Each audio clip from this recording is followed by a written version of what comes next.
Bom dia, meus amigos. Feliz Ano Novo! Bem-vindo folga a próximo semana vlog. I think that's right. Probably not, but it's close enough. So I'm recording this into A and B sides of this cassette for you this week because lots and lots has happened and it's going to be too tedious for you to sit through what I anticipate to be 20 minutes of rambling. I've been spending a lot of time with Antonio, my supervisor, just having heaps and heaps of barbecues over at his place and drinking way too much, too often. But I'll get to that in a minute. Firstly, I went to Outback Steakhouse last week, which was surprisingly Australian. Like, they did a really good job. I was really skeptical because I figure I don't think it's owned by Australian people. It's got to be some clever American guy who's just good at marketing and has set these restaurants up all over the world. But when you get inside there, it feels a little bit like Hog's Breath Cafe, to be perfectly honest. Like, there's that bench kind of wooden seating tables, and there's all this Australiana stuff hanging up, like the warning signs with kangaroos on there. There were some really old Vegemite posters, and like oil paintings of cattle drovers and gum trees and stuff like that, which was nice, just because it was really Aussie. But it was funny because it's the first restaurant that I've been to since I've been here in Brazil. That being said, it was great. I didn't have the Ayers Rock chicken. I had a whole lot of ribs instead. It was really good. After that, I went and did some shopping, and I actually spoke to a cabbie for the first time, which was a lot of fun because it was really hot that day. So I was like, oh, muito calor. And then we got stuck in a bit of traffic because it's just before Christmas and there's just cars everywhere. And I was all like, sexta, muito caros, mais. And the cabbie gave me a really funny look.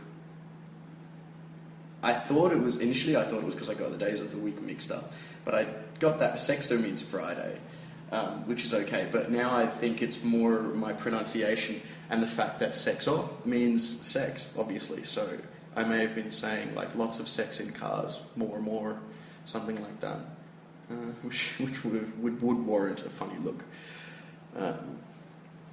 After that Friday night, I actually went out to this really underground reggae party, which was really cool. It was put on by the boyfriend of Antonio's daughter, which is how I got there.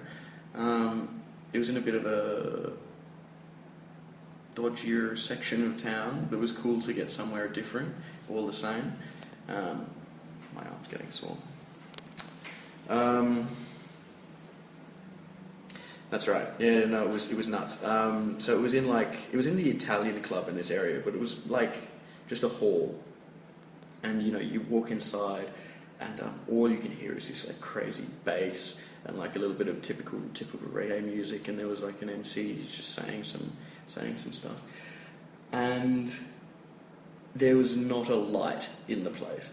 No lights whatsoever. You just walk in there and it's just dark, it's full of smoke, and all these like really rasta looking people, which was a bit of a shock because the last time I've been somewhere like that was definitely in Africa, and this party reminded me a lot of that kind of scene. They listen to similar kind of music, dress the same, act the same, dance in a similar fashion, which was funny because initially I was like very scared, honestly, just because it's so foreign.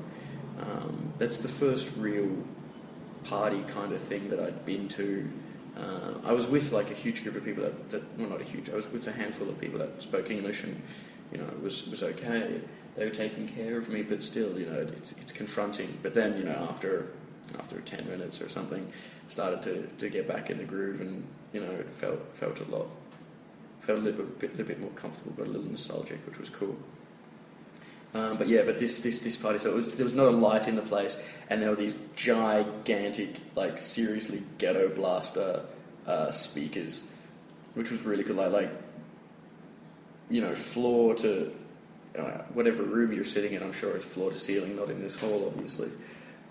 But yeah, it was so cool, and we just sort of hanging out, and there's this like, crazy loud music going on. And all of a sudden, out of nowhere, in the middle of the crowd, some guy busts out a flamethrower into the sky, just starts shooting fire up. And then all of a sudden you could see everyone, and I was just looking around, and I could see other white people. Or at least some other pale Brazilians, which it was funny, but the flamethrower was just absolutely killer. Then the next day was Christmas Eve.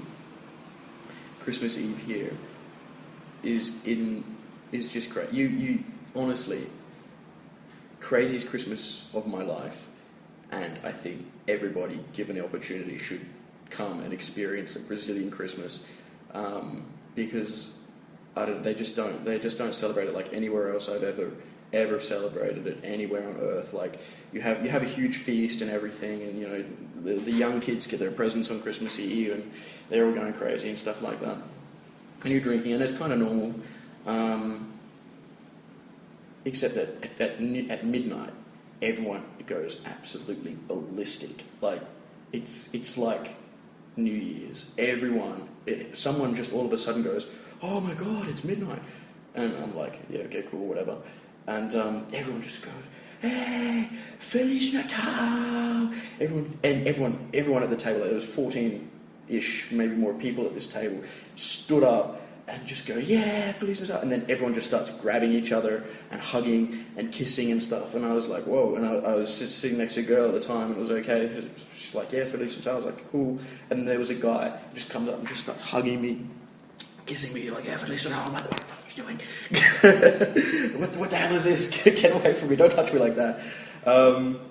Until I realised that it was totally normal and everyone was doing it. And I was like, okay.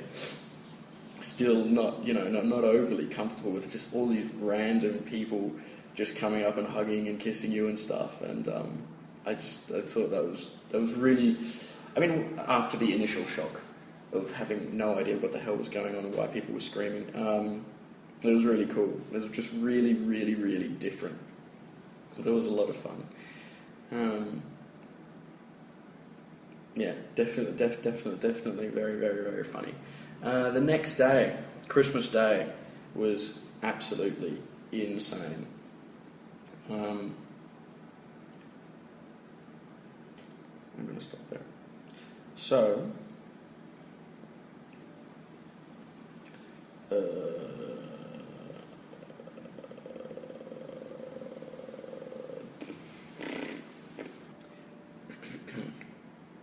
So at this point, I would like to ask you to remove the cassette from your player, turn it around to the B-side, to continue listening to Nikolai's crazy Christmas Brazilian adventures.